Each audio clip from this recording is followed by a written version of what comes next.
SATE, I'm so excited to be speaking to you about your new album, The Fool. First off, it's lovely and you're amazing. Thank you. Thank you. Now, the first thing I noticed, I read up on a few other interviews you've done in the past, just to see what kind of questions you usually get. So I'm not asking you the same things. Okay, awesome. And I noticed somebody was asking you about The Fool in 2018. Yes. So yes, we were. Is this the same album from back then, or have you reworked some songs? What's the story? Yes and yes. So I started recording the album in 2018, and I actually released Dirty Little Lie in 2019, the video and the single. And something was not sitting right for me with the album, and I was really hesitant to put it out. Since all that time, I've actually learned about human design. I don't know if you know about human design, but I'm a generator. So if I'm a then it's a no. So I need to reassess and clear out and clear space and make things come in new, create new space for the yes, let's go. And that's really what I needed to do. So I went back into the songs and redid vocals, reworked tempos on some of them, added interludes, and just found, it's the fool's journey. It really is the fool's, like I named it The Fool, and it took me on a fucking journey. I was like, okay, well, me and my producer, me and Hale, were like, well, it's the fool's journey. You're bound to walk away and feel all the things that are part of the fool's journey. Doubt and fear and temptation and all of the things, self-love, all of the things, and to come to the place where you're like, the world, the acceptance, It's like the album just said, okay, if you're going to call me the fool, I'll do that for you. Exactly. Here exactly. we go. Here we go. Buckle in. And mentioning the interludes, I'm very hit and miss with interludes. Some albums I'm like, I feel like you're just trying to increase the runtime. But the interludes on this album, it feels like you're walking through the album. It's like a universe around you, and it's like taking you from song to song. It's such a beautiful experience. I love the way you did it. Thank you. That was my intention.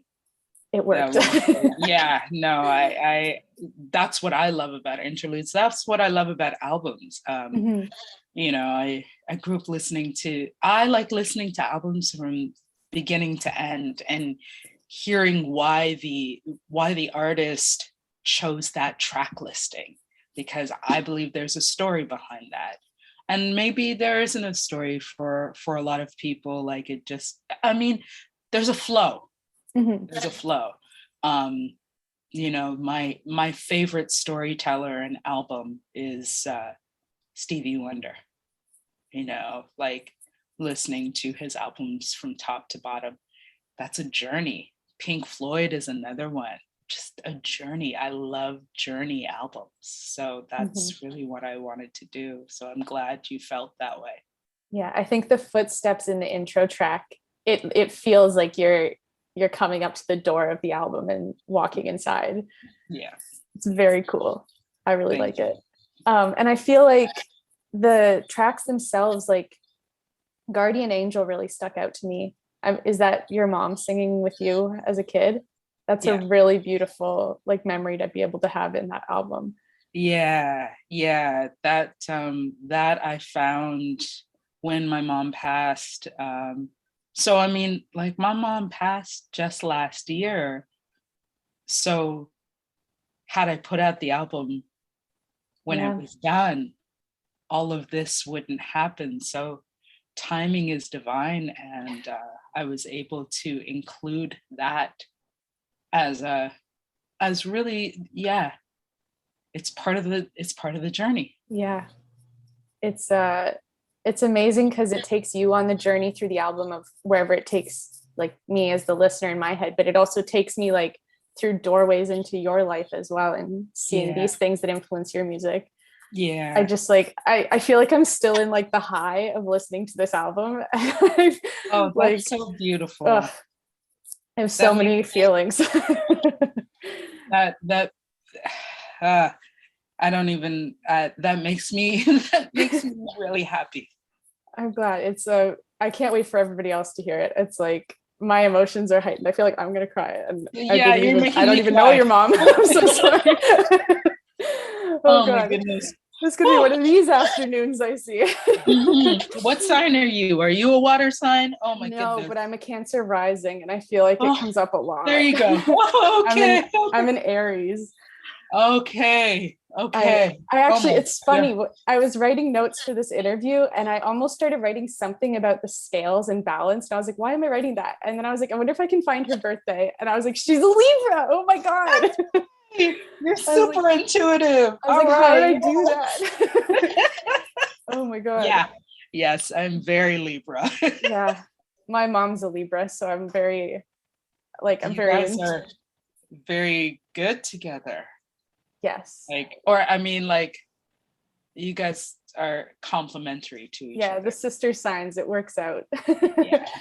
But yeah, I'm super, like, when I saw The Fool, I was like, I wonder if this is related to tarot. And then when I dove into your story, I was like, oh yes, I'm so excited to talk about this, because I've also really gotten into tarot and a lot of different practices over the last maybe like half decade or so. Right. And I feel like during COVID, a lot of people really got into it through TikTok and like witch talk.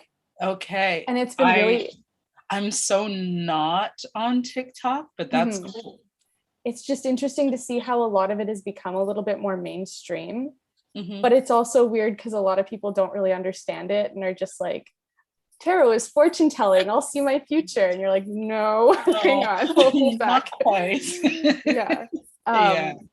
But I was going to ask, I guess, how tarot's kind of influenced this album, but I guess with the Fool card, that's the whole meaning behind the album. So before I was calling this album The Fool, like I get visions and signs and whispers and dreams and all kinds of things, and I explore them and see, so numbers come up a lot, and at the time I was seeing 1122 a lot, 1122 on clocks, just everywhere, random places, but they would always come together. So I always go like, okay, let me look on the internet, let me look at my books, let me, go to tarot. And of course, 11 is justice. So I knew it was me, right? And I also, that's my life path number. So I was like, that's me. But what is 22? And that's when I found that it was the Fool, because it's the 0, but it's also the 22nd card, right? And I was like, the Fool.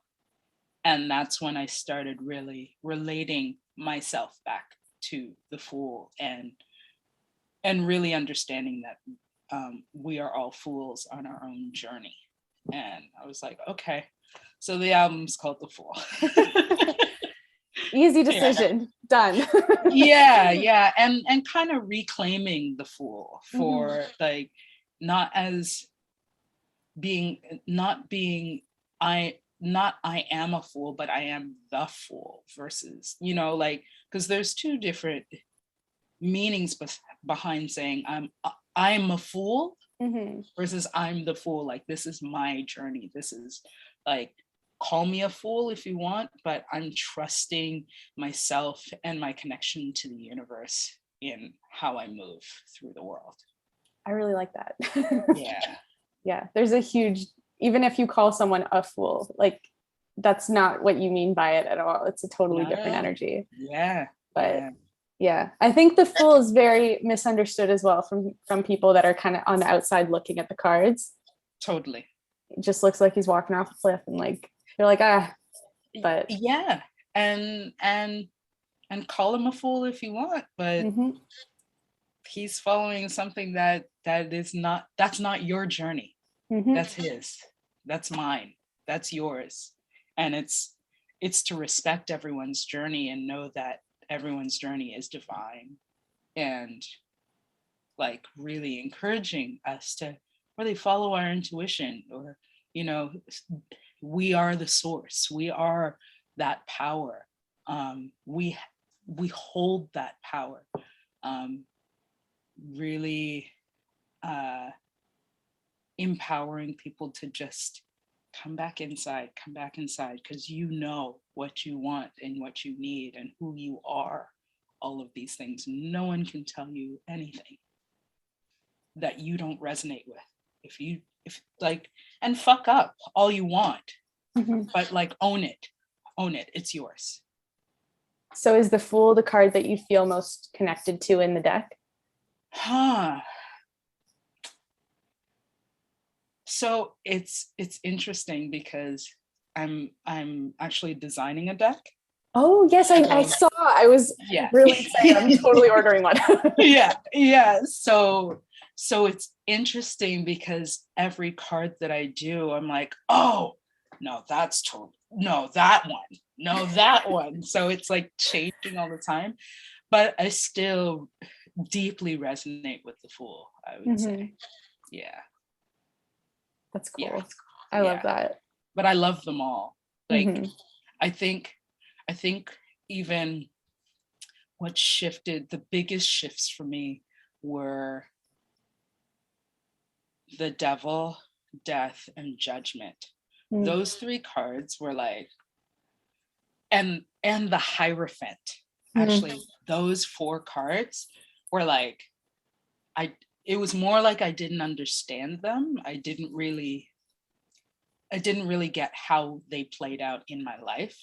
I could read the meanings behind them, but it just didn't resonate until I started referencing, because I've got a stack of books, I've got a stack of tarot books, and then the internet, awesome. But going into the books, like the old books, different writers, going into Aleister Crowley and actually Alejandro Jodorowsky, who this The Holy Mountain. I don't know if you've ever seen it. It's a trippy fucking movie. It's amazing. But he wrote a book called The Way of Tarot, and Benabel Wen. Like, there's a stack of books that I went through and just cross-referencing. I did Lindsay Mack's Tarot for the Wild Soul course.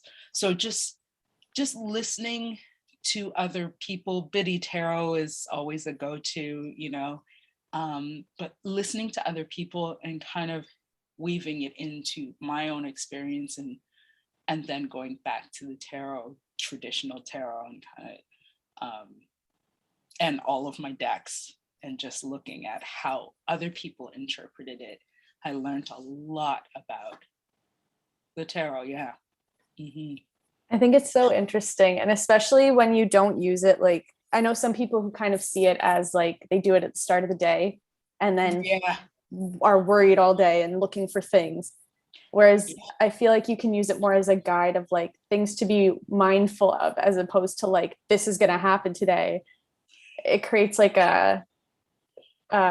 you force it to happen by manifesting it into it. I love the fact that you said that. It's really, I really use it as a guidance tool. I really use it as a checking in. Something that I really resonated with when I did Lindsay Mack's course was, she always says, this card is inviting you to, versus like it's telling you. It's inviting you to explore these things. So it's more of a gentle kind of, I can contemplate that.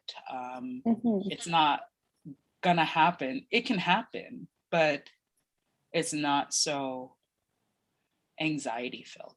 I feel like if you're bringing something like that into your life, you don't want it to add more No, stressed. You want it not at to all. help you sort through it all. Yeah, yeah. um, yeah, I could talk about tarot all day, but I do have more questions I want to ask Okay, about your go. album. Okay. Yeah, yeah, go. Because I could literally sit here and talk to you about this for literally the rest of my day and tell my boss I'm sick. I'm not coming back to work.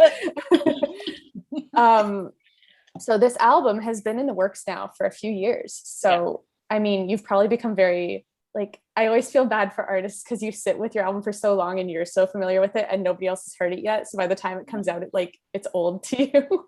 Yeah. How do you feel finally releasing it after, well, especially after the last 2 years we've gone through? I feel like it's a whole new world. I think the beautiful thing about it for me is that even though it started a few years ago, I didn't really actually go back into it until last year.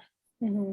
So holed up in my house, I finally got my home studio together and learned how to do a shitload of things. So it was all new to me and scary to me to go back in and even sing for the first time in a long time. It was like, oh fuck, you're shit. This is shit. Are you really gonna put this out? So like I was working through a lot of stuff. So it's still kind of new to me now because I've reworked so many things, and even added the interludes, and just there's a momentum now. So I'm not sick of it. I'm excited. That's awesome. I'm genuinely excited.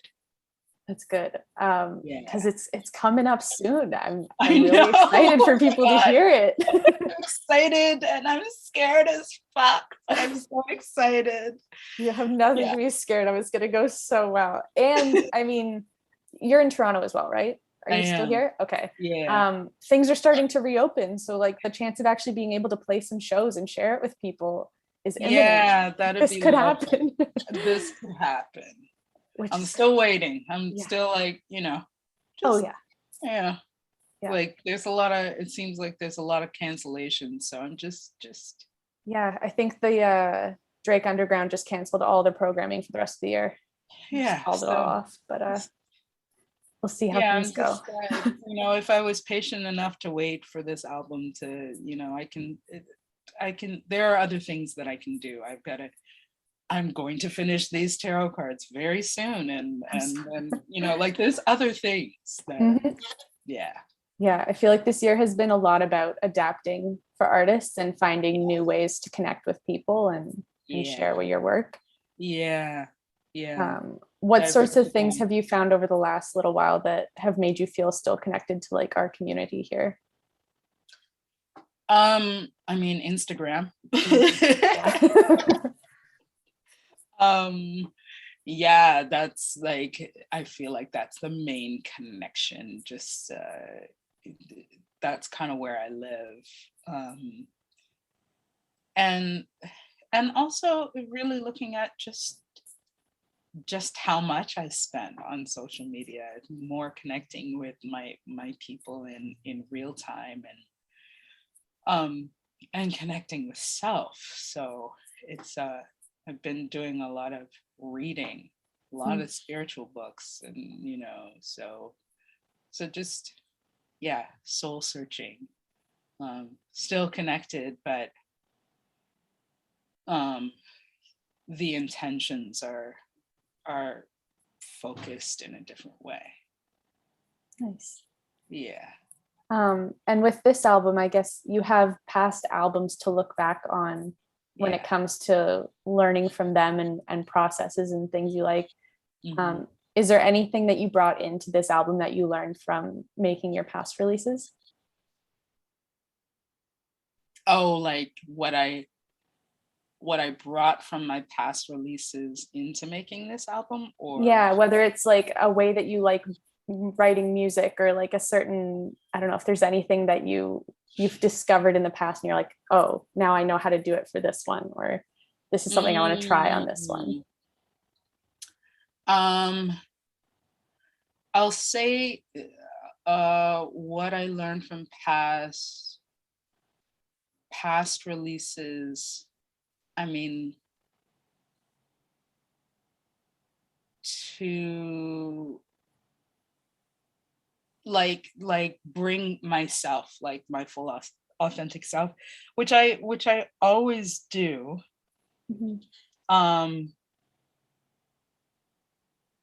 But I think what I learned on this release was that I'm more self-sufficient than I thought I was. Like, there's a lot of things that if I just learn how to do them, I can do them. Yeah, I just like learning how to produce, or just learning that language. I think that's what I've learned from all of the releases, just learning the language of recording, and just producing for myself, having ideas that are really production related, and just figuring it. That's what I took into the Fool, and I think taking out of the Fool is like, let's take it one step further, produce some more, Yeah, that's your Fool's journey. That is my Fool's journey. Yes. Bringing all the new skills and creating what you want yourself. Yeah. I love that. And I think I had one last question, I think. Yeah, that's good. The spoken word track. Yes. Was that one that was always part of the album, or did that come in over this last year? Yeah.